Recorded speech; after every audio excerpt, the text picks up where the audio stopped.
going to have Steve stay up, and Jon, why don't you come up? And the first thing I want to do is give both these guys a big round of applause.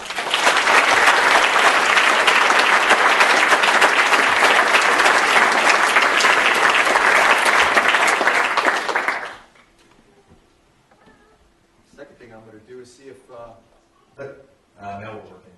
Okay, we're going to open it up, and yeah, let's walk out on the floor and see if we can't generate some discussion. If you say just your first name, that way we'll kind of build a little community here as well.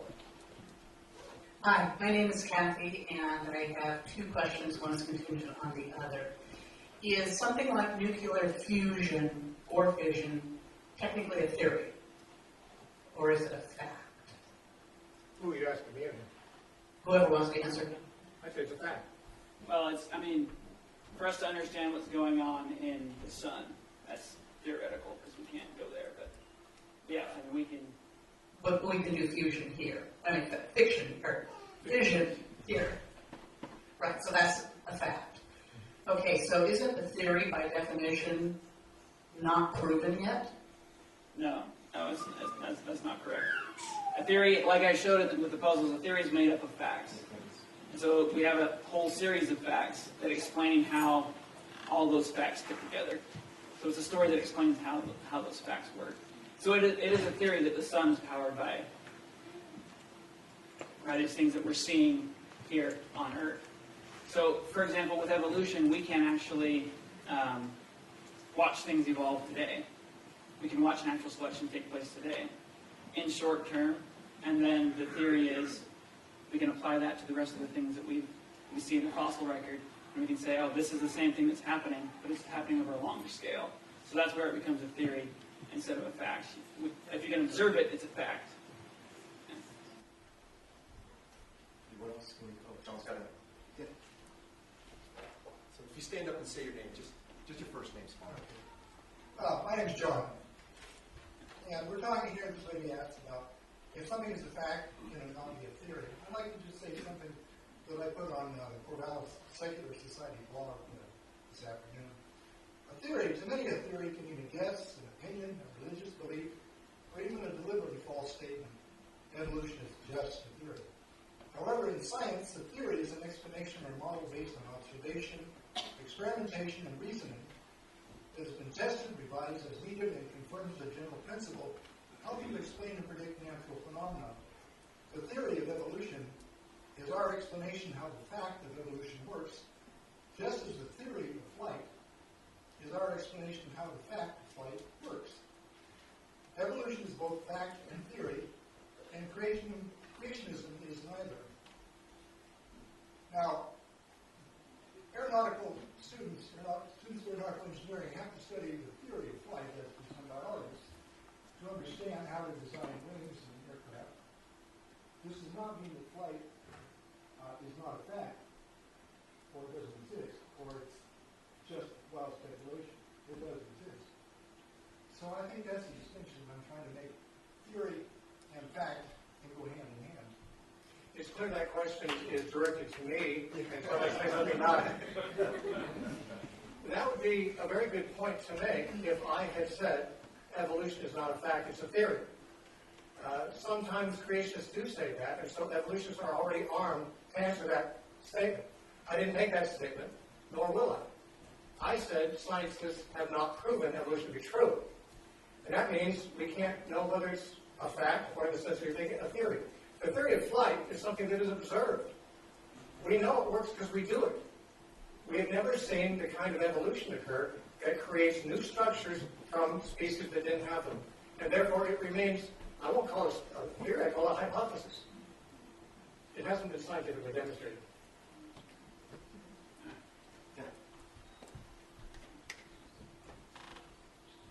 Hi, I'm Gina. Why do you guys think that Darwin denounced his theory on his deathbed? I'm not sure he did. There's a widely circulated rumor that on his deathbed Darwin renounced his theory and embraced Christianity.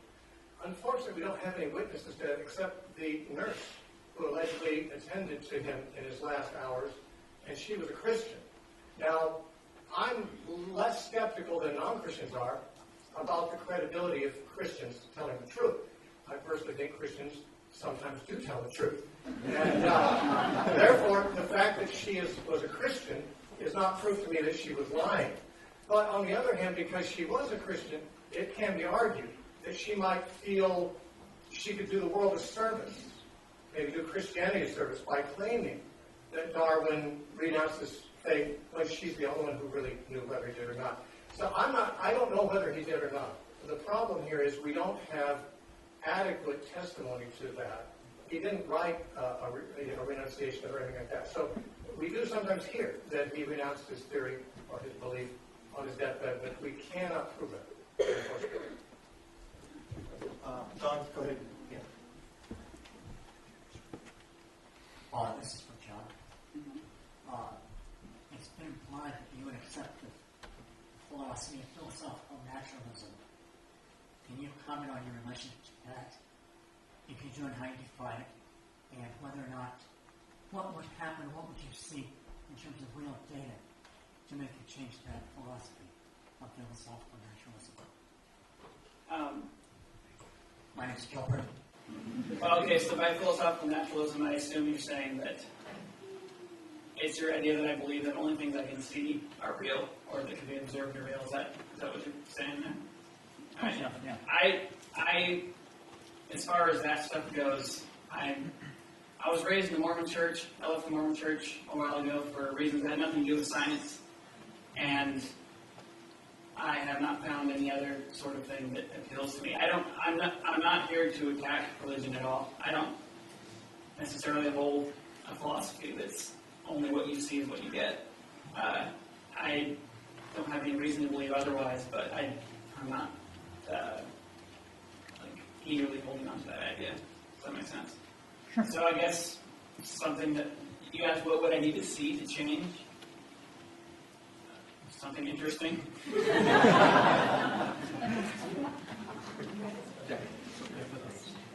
you say your first name? First name is Jon. I guess it's probably for Jon. And I do have some science background, but one of the things I'd like to just ask you, maybe you can help me out with it. It seems to me that sometimes, and I do hold some skepticism to evolution, it seems to me sometimes the arguments that are used to support it, when you really look at it and break it down, for instance, the moth, I'm sure you're aware of the famous moth. When you look at the moths, the change of color in moths and based on environmental conditions, that you're going to get a survival. That's used, and was one of the things used, when I was in education or in college, where that shows evolution, an example of evolution. Well, when you really break it down and look at it, you ask yourself, was anything created there? Was there taking something and building it upward with the mechanism of natural selection, or did you just have different colored moths that had the DNA and all the genetics for two different colors, and because of the conditions, you got the elimination for a time of a moth. But if you change the conditions back, you can get back reversing and getting back to population moth. That, to me, I look at that and I go, that doesn't show evolution at all, in the sense that modern evolutionists and Darwinists want to claim this building up effect that occurs. Why is it that those types of things seem to be touted by evolutionists as some kind of solid evidence? When you look at it, you go, that's so flimsy as to be absurd. Yeah, that's an example of natural selection, and there are two main aspects of evolution. There's descent with modification, and there's natural selection. So you're right, natural selection does not create anything new. It can't. All it is nature is difficult to survive in, and so some things die and some things don't. The creation happens I showed a point mutation is what I showed there. We actually have, back in the 70s, I'm forgetting the guy's name, but he discovered 5 different ways that new information is created. One of which is gene duplication and then subsequent mutation. So when we're reproducing, sometimes you'll get an entire section of DNA that's duplicated, and that new section of DNA is a replica of you got extra genes in your body, and those genes he theorized back then, he hypothesized back then that those genes could then mutate and become new genes that do new things. So you can actually create something new through that process. Just this year, we actually literally witnessed that happen in an experiment going on, or in an observation going on. And again, I'm forgetting the location of it, but on my website, I stated clearly I can put up a link for you to that article. So we actually see new information coming into the genetic code through completely natural means. And there's many ways that can happen. This gene duplication is just one of them. So, does that answer? Can I say something about that? Yeah. Gene duplication is not really what we need when we ask for more information. If you turn in a carbon copy of your research paper, ask your professor if you're going to get credit for 2 research papers. It's the same information, duplicated. And in the process of duplicating genes, mutations occur, which are mistakes, and sometimes the same material appears twice. Sometimes you'll find snakes that have, an extra vertebrae that their ancestors did not have. Why? Well, the information for a vertebrae was duplicated, so they've got another one. That's not new information. That doesn't make it any less like a snake. It makes it a slightly longer snake. And we agree that mutations can make things bigger and smaller and even change their shapes considerably, but does not, as far as anyone knows scientifically, have the ability to create new structures that didn't exist before. That takes new information. You mind if I respond to that? One of the classic examples of this is extremely obvious, painfully obvious, is when you look at the venom of a snake. So we have saliva glands, and we produce enzymes that digest starches. We turn them into sugars in our saliva. So that's an enzyme. Snakes have tons of enzyme, venomous snakes do, in their saliva glands. Their venom gland is actually a modified saliva gland. And what we see when we look at their genetics is that they have a whole bunch of duplicated genes that are almost identical to each other, but they're slightly tweaked. And when we look at our DNA, we can create family trees of our genes. We can see, in our eyes, for example, color vision is another extremely clear example of this. We have different genes that have been duplicated and then slightly mutated to create this new information. And we have some genes that we know are related because they're so similar and across the entire gene that we know they must be related, but they do completely different things in our bodies today. So by gene duplication and then subsequent evolution, natural selection and gene mutation on those new genes, that's how we get new information in the genetic code. And the vast majority of this was happening when our ancestors were just single-celled organisms, which lived for billions of years, just evolving and duplicating their genes and creating that new information. And what you just heard is a philosophical interpretation of certain data. If you don't share the philosophy, the data is capable of other explanation. I've got one here. A key to... Say your name and then, or just your first name. Do I push it button? I think it's on. See if you're sure. Jeff. Live across the street. And a little closer. Yes. In evolution, first of all, when you're talking about a theory, key aspect of the theory, how well it predicts what is going to happen. With evolution, it's crucial that you see a progression of change. And we see that in the fossil record, we see it in the laboratory, we see it everywhere, including my laboratory. Now, for the creationist, how do you accommodate that tremendous progression we see, documented very widely, if everything was created at once? Or why was it created in little steps that are continually changing like you'd expect from creation, from evolution? I never said everything was created at once, although many creationists believe that. Many creationists believe it was created successively. In fact, many creationists believe that it was created through evolution, directed by intelligent design. There's lots of different ways that people can be creationists. There's only one way that a person can be a naturalist evolutionist. And what we're here to talk about is whether naturalistic evolution has been demonstrated or not. What has been demonstrated, and you mentioned some things, is that there are some things in the fossil record and done in the laboratory, which, if you apply a naturalistic grid to them, you can say, this is what I think evolution would do. If you didn't have a naturalistic grid, you could say, I think an intelligent designer designed it that way. And you say, well, why would he do it this way? Well, I don't really know if it's a question of, for scientists to be asking, why would the designer do things a certain way? It would have to be more like God psychologists or something like that. But the truth is that it's entirely possible that there was a designer who designed it the way we find it. What we can't prove is there wasn't, and that's what we would have to be able to prove if we're going to prove that a naturalistic process was involved.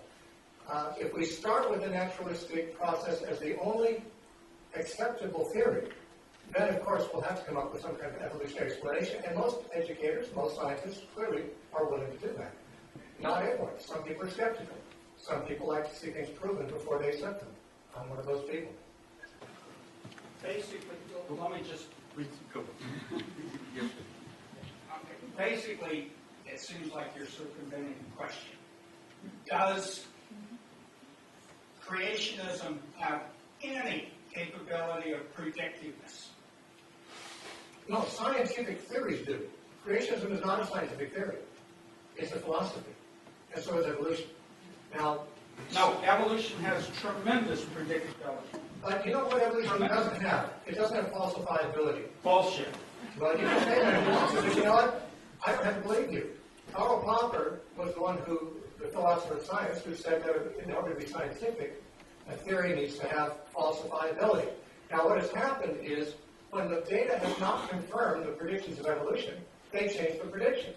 Everybody knows that Darwin himself predicted that the transitional forms, millions of transitional forms, would be in the fossil record, even more transitional forms than fully formed forms, because for every reptile and bird, there must be millions of stages in between that must have lived, and Darwin said that the fossil record must eventually turn those things up.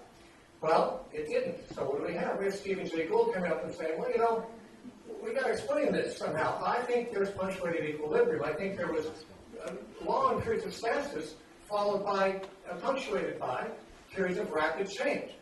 Well, as Richard Dawkins would say, that's not Darwinism. That's not what Darwinism would predict. What you do if you're an evolutionist, you say, I think this will turn up.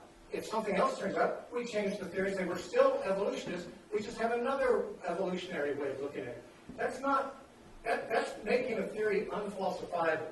When you can't, if you can make a risky prediction and say, if my theory is true, this is what we will find. And then you find the opposite. Real science would say, maybe that theory wasn't true. But evolution is a faith. It is the creation myth of naturalism.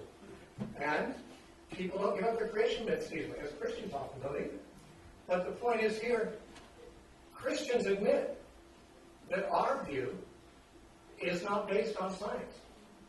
It's based on something else, something possibly more reliable than science for all anyone knows. Revelation from God could be more reliable for all anyone can prove.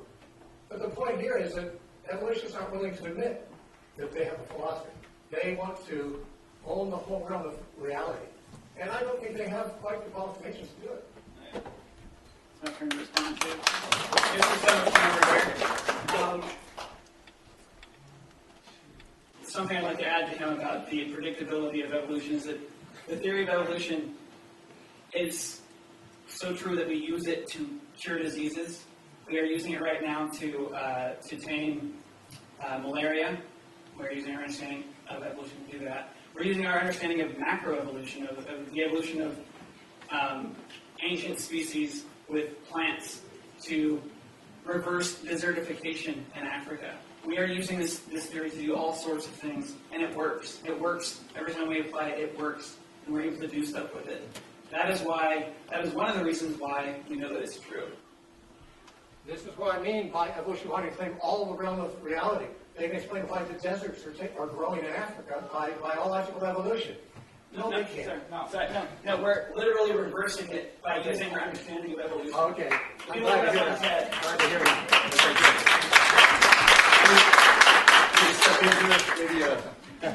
Okay. Stand up if you have. I need to triage the final conclusion because I do need to respect your the time at 8:30. If you're up, you're in, and we're going to start. But it needs. I am going to keep you to a minute or less. Okay, so we're going to go, and I'm going to ask you probably to keep standing, and we're going to go for a minute. If it's a comment, let me know. And then we'll try to do rejoinders at the end. How's that? That will. Okay. So go ahead. I'm Dean. This is a philosophical question to both of you. I notice that both of you will use the words fact and truth sometimes in the same sentence. Could both of you or one of you define what is a fact and what is the truth? So can you give that for a second, and then any is that symbol? I'm not sure if I use those words tonight or not, but I don't shy away from what I would mean by them. A fact is something that really is true. Now, what is true is that which is not false. Now, that seems evasive, but these are philosophical terms, and they are philosophically defined, and philosophy often seems evasive. But the fact is, I did use the word fact. A fact is something that really, let's say, happened. If I say that such and such, at 9/11, the Twin Towers fell, because it really happened, that is a fact. If it didn't happen, it's not a fact. Okay? Fact is what corresponds to reality, and so is truth. Facts are factoids that are part of the whole realm of truth, and truth is whatever is not false. In science, we typically define a fact as something you can observe. So, like I said earlier, I actually spent, maybe you weren't here for that, but I spent some time talking about both of those things. A fact is something we can observe, like a fossil or like a repeatable experiment. And I define truth tonight as something that's just, it obviously happened. Like, I obviously existed 20 minutes ago. That's true. Philosophically speaking, I don't know that. Maybe God built me 5 minutes ago with pre-made memories, but it's so obvious that I don't doubt it. That's what I'm explaining something as being true. My name's Dan. Steve, I understand, you're a person who is always after the truth. Is there something that could prove to you that evolution is true? Is there something that the evolutionary community could put before you that would be solid evidence? Unfortunately, evolution on a grand scale is purported to happen so slowly that no one can observe it. And therefore, of course, it isn't a fact by the definition that Jon just gave. So the fact is what we can observe. We've never seen a reptile evolve into a bird, so it's not a fact. They didn't do it by that definition. In my opinion, it is possible that happened. I would be willing to say that the Creator could make that happen if you wanted to do that. Unfortunately, what we can't observe can't be science. It can be in the realm of beliefs that we have varying degrees of basis for holding. And if there was, let's say, a complete and unbroken chain of transitional fossils between reptiles and birds, I would be very willing to back down and say, I think maybe that's how the Creator did it, instead of the way I think he did. Questions for Jon. Trying to phrase this right. Yeah. It seems to me that your entire debate is framed with the understanding that this is fact, what we have is the fossil record, etc., and you presented your argument. It excludes the whole realm of supernatural, and it seems to be done on purpose. But if we accept the fact that matter cannot create matter, it can create energy, I understand, the energy can create matter, but out of nothing, matter can't come. I would assume that even you would have to assume that there has to be something outside of nature, or supernatural, or above, or outside of natural understandings, that would say that all that existed came from somewhere. It had to be done from somewhere. And if that's accepted, and maybe it's not, but if that's accepted, then wouldn't that thought carry through your whole argument that there is a supernatural element somewhere? Well, okay. A lot of things you can say here. There is room for God in the creation of the universe. Obviously, we don't have facts to explain everything, but we do have facts to explain a lot of things. So if you want to keep jumping back, I have absolutely no problem. I mean, I've said that coming up here. It's wonderful that people are keeping their faith and accepting the theory of evolution, because they're understanding what the facts are, and they're like, oh, okay, I see that. That's how that works. And they've found ways to keep their biblical faith and still accept science, accept the facts. So, yeah, there might be something out there that we don't know. Science, I like to think of science as if you were to drop ink on a cloth, it would slowly expand out from the middle. It's not going to know what's way the heck out there. It has no way of understanding what's at the edge of the cloth, but it slowly grows from where it is. And the theory of evolution has done that. We started out looking at animals alive today. We've been able to go back into the fossil record.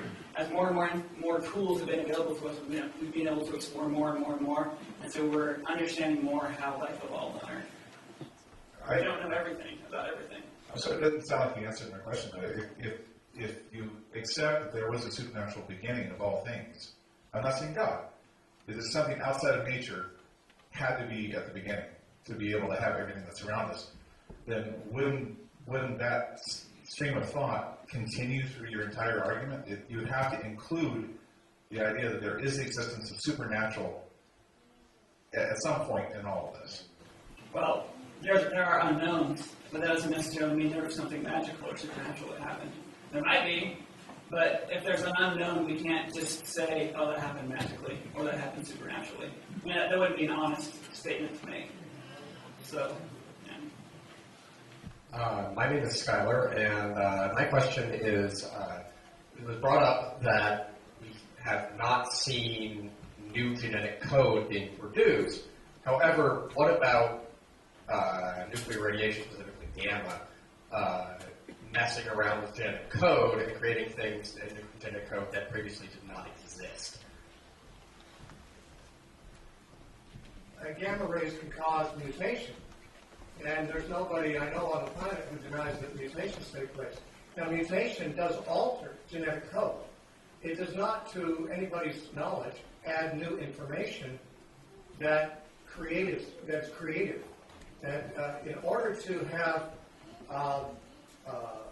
any of the limbs of a land mammal become the fluke and the fins of a whale, requires that you not only have change, you have to have new information. And mutations have not produced that new information. So you can damage things. It's easier to break something than make it. And, if I throw my watch against the wall enough times, I'll probably change it. It won't make it a better watch. And I think that it cannot be shown that any mutation has increased the likelihood of its organism that contains it improving in the direction of complexity and new design. May I pause for a second? What about the radioactive mutations in bacteria caused purposely in order to make it that they can eat wood, which is not something that was originally in the bacteria in question? How do we know it was not in there? Okay, well, if that's what you believe. I personally believe that all organisms have a lot of their genes that are turned off. And those genes can be turned off and turned on. And a gene that's turned off may select for a creature that eats one kind of material. They turn that gene on again, and it selects for a creature that eats something else, perhaps.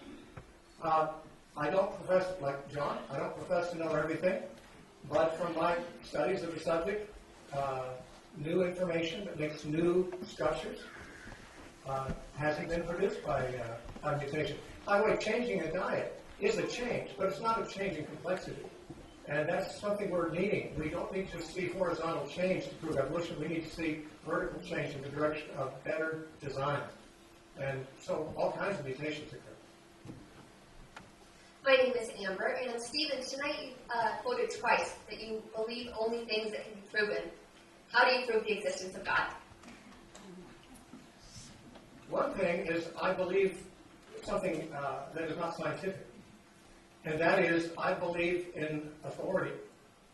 I believe that Jesus Christ told us about God, and I take his authority on it. Why should I believe him? Well, anyone who can rise from the dead gets my attention. How do you prove he did that? That's proved historically, not scientifically. It's a historical statement. To say Jesus rose from the dead is not a scientific question. It's a historical question. Did he rise from the dead? If so, then it's historically true. Did he not? Then it's not historically true. We have, if we apply all the ways that history is determined by historians, the idea that Jesus rose from the dead is the best explanation of the facts that we have. Okay? We can go. Hello, my name is Steve. My question is to you, Jon.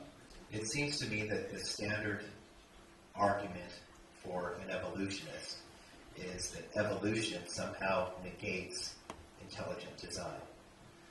Can you demonstrate or define to me how evolution negates intelligent design? What do you mean by negates intelligent design? It speaks against it. How evolution dictates that intelligent design can't be so, that evolution is Okay. Well, the way that it just negates the fact that there is an intelligent design. Okay, so I think we see evolution happening. We see mutations happening, and we see what those effects of those things are, and we know what the natural causes of those mutations are. Like we have a story that works start to finish. And it doesn't need an intelligent thing in there. But we haven't found a need for it. Michael Behe, one of the intelligent design advocates, is trying to find the edge of evolution. He's trying to find where you actually need an intelligent person to go in there and fiddle with things. And he's failed. He's failed so far. Maybe someday he'll find something, but he's failed so far. So, does that answer your question? No, it doesn't answer the question. How does evolution negate? Yes. We don't see intelligent design, but when we see mutations occur and we see the changes that they make in the animal, we see natural causes for that. We don't see. Could an intelligent designer effect those evolutionary changes, or do you say no? Do you mean directly, like with his fingers or something? However he would do it, however a designer would do it. He speaks in If we don't have evidence of it, if you have evidence of it, of an intelligent designer who's tweaking with things, then we can talk about it in science. Otherwise, we just see radiation causing mutations, we see reproduction causing mutations. That's what we see when we're looking at things. We don't see an intelligent designer stepping in and fiddling with things. So, but what is the basis for that viewpoint? What makes it that an intelligent designer couldn't do this? I'm not saying he couldn't do it. We just have no sign of there's no sign of that happening. We don't know what an intelligent designer is. It's like the notion altogether.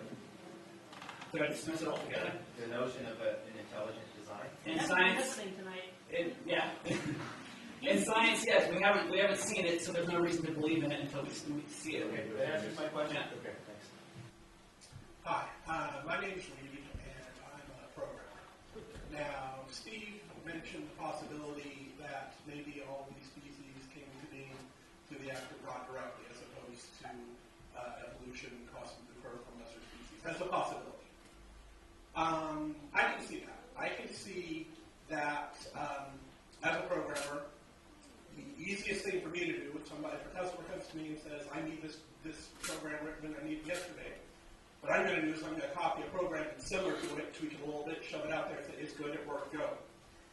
And that's well and good. I'm a human being, I'm limited, I have limited time, customers are infinite, want infinite things, so I crank things out quickly and go for it. When you say God does that, I wonder, I'm not religious, but if I were religious, I would take offense at the idea that God is a lazy programmer. If he has infinite power and infinite time, and nobody's holding you to a deadline, nobody's saying, you better get this done by yesterday. It seems to me that with infinite power, I would be creating things from scratch each and every time, and they wouldn't be identical to each other. And I certainly wouldn't plant them in chronological order from simple to complex over the timeline. So, as a programmer, I say, if God exists and he did all this, he's a lazy programmer, and he's not the all-knowing being that a lot of people claim he is. Actually, the only thing you've just proven is that if God did that, he's not much like you. And I never guessed that he was.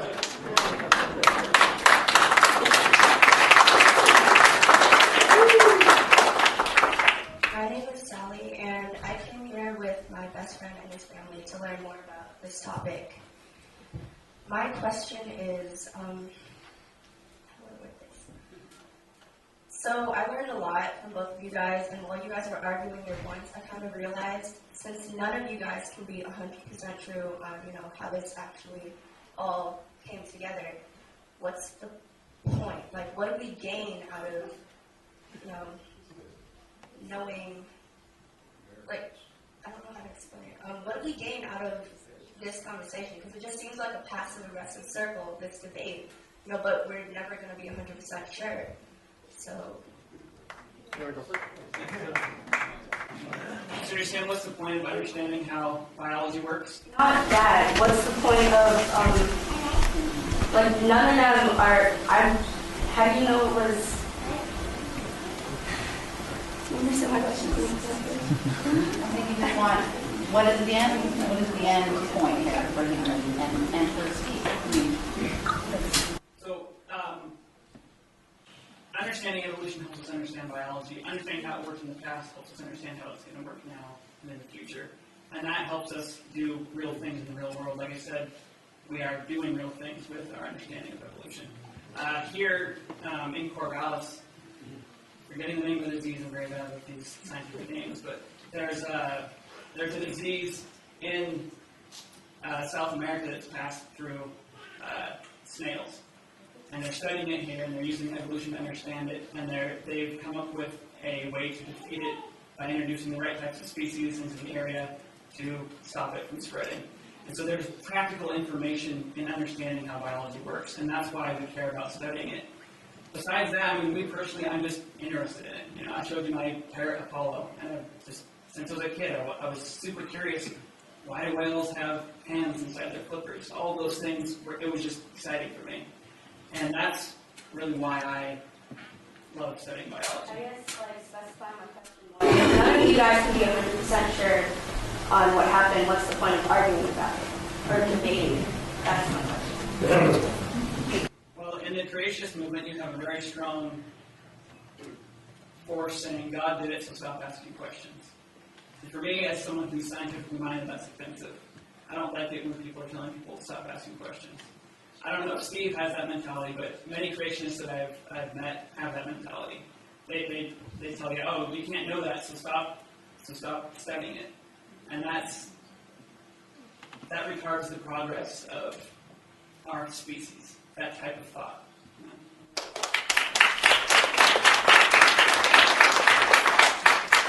I agree with his analysis of that creationist point. If I ever met a creationist who said, God did it, so stop thinking about it, I would rebuke him just as Jon would. I don't think I've ever met a creationist thinker who said that or even thought that. There are very many creationists who love science. Either they're professional scientists or they just study it as hobbyists, just like Jon and I do. You don't have to be an evolutionist to love science or to ask the question. You do have to be scientifically committed to recognize when an answer has been given and when it has not by science. But if science doesn't give an answer, that doesn't mean that's the only realm that we can consult. History is not in the realm of science. I was asked why we believe Jesus rose from the dead. It's not scientific. No one ever claimed it was. It's a historical question. But history is not science because we can't observe it. But that doesn't mean we can't study it and can't gain some information about what happened in the past. And that's really what we're trying to do here. I admit that I can't prove scientifically that there is a God. I don't need to. He can't prove scientifically that there isn't. And some people wanted to pin him down and they say, how come you insist there's no God? He's not insisting there's no God. Both of us are saying that's a separate question than the scientific question. Well, where we differ is he's saying science has proven evolution. I'm saying a skeptical scientist ought to hold out for more evidence than we have before we say something's been proven scientifically. Can I ask one quick point? Like, as far as that, I think what it comes down to is without debate and discourse, without opposition, you can't refine your argument. There's no one there saying, hey, you're wrong. You're not going to stop and think, well, maybe I am wrong. What is it that I'm wrong about? So the fact that there are two opposing sides to any argument is really not to be offensive to any, but a blessing. It's encouraging. I'm with you. That's why we had this tonight. Last question, and then we're going to wrap up and thank both Jon and Steve. This question is for you, Jon. I appreciate the clarity you've spoken with tonight. And I just have a question in regards to this idea of facts. That in your kind of economy, the fact is the most important thing. That's kind of how we prove everything. And that if a fact, if you guess at something, it's a hypothesis, I imagine, right? And then if you can prove it, it becomes a theory. And then if you can prove it over a long period of time, it's never ever false. It becomes a law. But why is it, in my opinion, I think this is how it works, and you speak this for me, that in the inception of life as we know it, and in the explosive nature of how it all began according to evolution, why is it that so many laws, as we understand them in science, were broken by the thing that you say happened when facts are the most important thing? Laws like the law of life, that life only comes from life, it never comes from non-life. Or that things are moving from chaos to order, whereas the laws of science say they've always moved from order to chaos. So if facts are the most important and they bear themselves up in laws, why is it, do you think, that your belief system can controvert those laws and yet still be valid? So you mentioned two laws. I assume you're talking about the second law of thermodynamics, right? Where you can't get order from chaos. Is that what you were talking about? Well, in general, that things move from order to chaos, yes. Yeah, so the tendency is to move from order to chaos. that is, I don't think even Steve, I think Steve even understands why that's not a good argument. We live in a system that's constantly getting energy from the sun, and life is powered by that energy. It's what's moving our oceans, powering the wind, and it's constantly radiating Earth with energy. And it's that energy that we consume as living beings. So you can kind of think of us as like a spark of fire. That's eventually, if the sun does what we think it will, the sun will burn out and that'll stop. And eventually life will stop here as well. But we're constantly getting information. There's no laws that have been broken there. The other law that you mentioned was of non-life creating life. Yeah. The experiments that were done were on rats and microbes, and people used to think that if you put your clothes outside, it would sprout up mice. That's what was disproven. People thought that if you just had some water, bacteria would immediately grow in there. That's what was disproven. The origin of life and how we got the first living cell is not very well understood. It's very heavily debated. Actually, on my website, I'm doing a series on just that very thing. It's a very expensive topic in chemistry. But there are no laws that are broken in any of these things. So you assert, and thank you for being clear, you assert that in the birth of however things came together through evolution, that there were no laws controverted, as we understand them today. Yes, no laws were broken. Yeah. I just want to say something about the second law of thermodynamics. Obviously, it's a complex law of physics that probably most of us who are laymen, myself included, don't fully understand. But I don't think it's quite fair when evolutionists say, well, the second law of thermodynamics only applies to a closed system. But our world is an open system, open to the power of the sun and so forth, and therefore, with an open system, we can go against the second law of thermodynamics. Well, we can with the right conditions present. For example, if you see a pile of bricks, they're random. If somebody assembles them into a building following a blueprint, there's been a violation of the second law, because now they've gone from randomness to order. But there were two things required for them, just as there are for living things to grow, a plant to grow from a seed. You've got to have some way to convert the energy that's available in an open system into usable energy. If you just put a few amino acids together and somehow make it into a protein, set it out in the sun, that light from the sun is not going to make it grow, and so it's going to kill it. Because the sun's rays are destructive unless you have some system, like photosynthesis, let's say, to transform that energy into usable energy. In the case of a bunch of bricks going into a building, that's a human being that transforms that structure. But you also have to have some code to direct its growth. Random growth without DNA would just create blobs. It wouldn't create structures that are complex. You need, in order for complexity to arise out of a simple situation, you need to have two things that will temporarily circumvent the second law of thermodynamics. You need to have some energy converted, and you need to have some code to direct the growth in a more complex direction.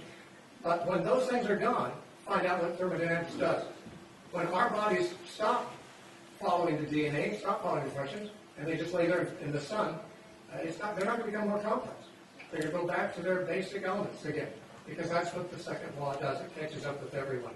It doesn't work without some other kind of intelligence and energy conversion to make it be viable. We know no case. Jon, last word, and then I'm going to do a wrap-up.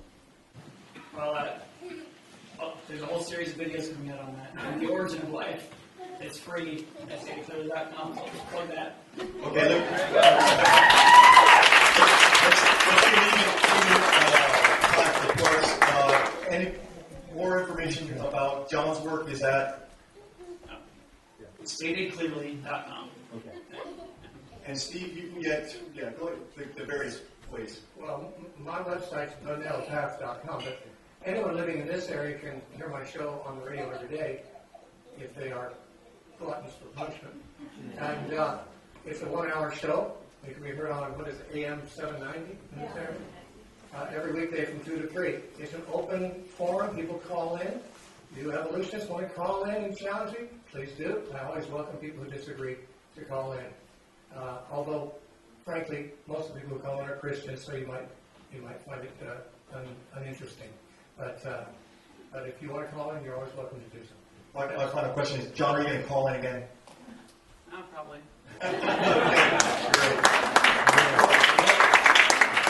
As a wrap-up, I want to say that this exceeded all my expectations when we set this evening up. And one of the observations I have is I think we've evolved as a culture, because when I was Jon's age, I would never have thought it was worth my time to argue with somebody as old as Steve and myself.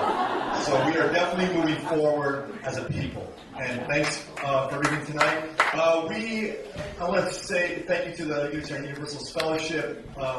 We meet, here's our plug, 9:30 and 11 o'clock Sundays. Thanks.